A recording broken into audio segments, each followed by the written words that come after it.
Thanks very much, everybody, for your presentations. And I think what we've heard today are very stark figures around data centres and indeed around the fossil fuel industry. Just to start with Dr. Tianhara, just a question for you. Our government recently banned the exploration for fossil fuels offshore, and we have a ban on fracked gas internally in the country. Do you think it's contradictory, therefore, then, that the government would encourage liquefied natural gas to be imported into the country and to look at the possibility of terminals in the number of applications that are in? And do you think it's time for this type of activity to be banned? And I want to thank Senator Boylan for connecting the ban between LNGs and data centres, because that's very much what the People Before Profit Bill would do if it were to get passed on Thursday. It is about banning both of those, fossil fuel infrastructure and the proliferation of data centres. That doesn't mean we shut down the existing data centres. We've over 70 of them in the country, but it does mean that we stop the development of further ones. And I do honestly believe it's linked to the liquefied natural gas terminals.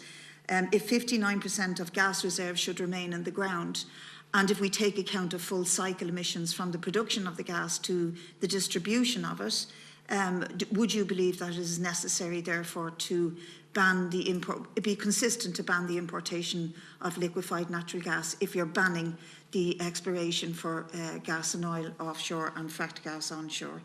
My question to Dr. Breslin, I think it's very interesting about the whole issue that's arose here today about what data centres are used for and the type of business model that they represent. Because I think it's clear that the business model that the companies who are building the data centres and using them mostly is about mining data in order to advertise and sell and develop a business around what sort of more things they can sell to the population. And that goes back to the point made by Dr. Tianhara about reducing the amount of energy we actually use and having to make decisions. And they have to be stark decisions because we are in a climate emergency. But the key question I'd like you to address a bit further, Dr. Breslin, is when you say in your statement that Ireland shoulders more than a fair share of the energy and water burden of global digital activities, and the prospects of energy insecurity may carry greater reputational and economic damage than a moratorium on data centre development. Would you please just expand on that a wee bit, because I think there's a cohort of deputies and senators who believe we're damaging ourselves by not expanding the data industry, and you make quite the opposite argument, plus the argument you make around just transition, how this impacts on communities, how they perceive that they're bearing the burden of it because it is eating into our electricity supply. And so I just want to go back to one last question to Dr. Tianhara. I mean, there has to be an answer to all this, and you mentioned in your presentation beyond gas and oil alliance demand, and that is that we need to address both demand and supply simultaneously. And I agree with you, and I believe that the severity of the climate crisis dictates that we need the state to directly intervene on the question of supply, i.e. to create state-led, controlled and delivered renewable energy power companies. We've done it before with the ESB in the 30s and 40s. We could absolutely do it again. And I'd like you, if you have time, to comment on that, please. Thank you, Deputy Smith. And I might ask our witnesses to be as brief as they could be, given just we have 6 or 7 minutes remaining, and I want to bring in Deputy Devlin, and I have some comments and questions as well. So I think Dr. Breslin is first.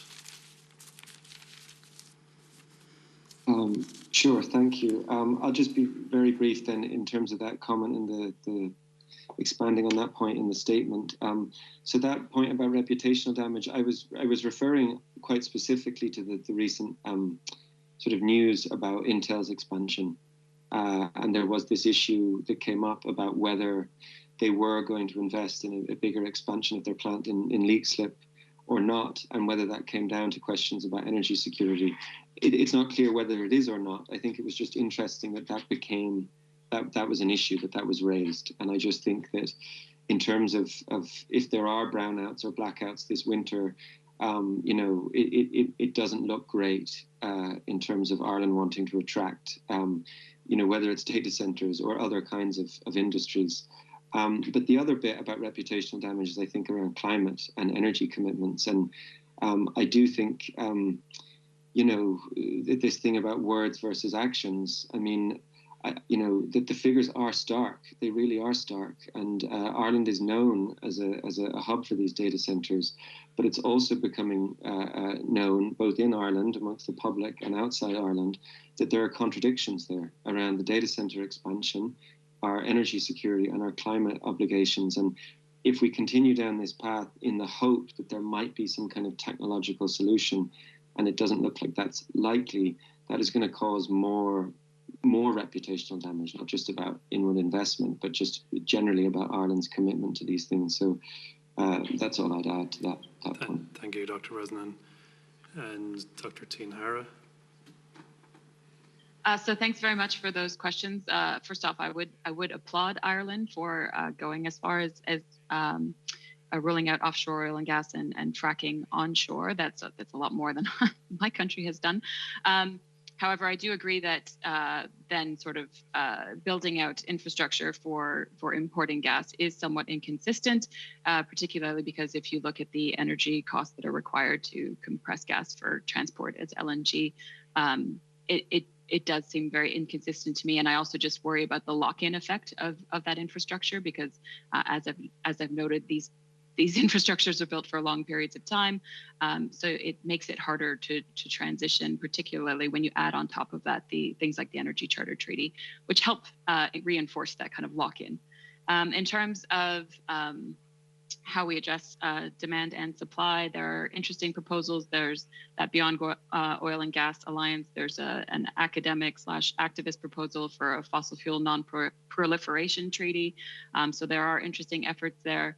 But I do tend to agree with you that the state needs to lead, and there are increasing calls for the energy sector to be nationalized, for it to be more public companies providing energy.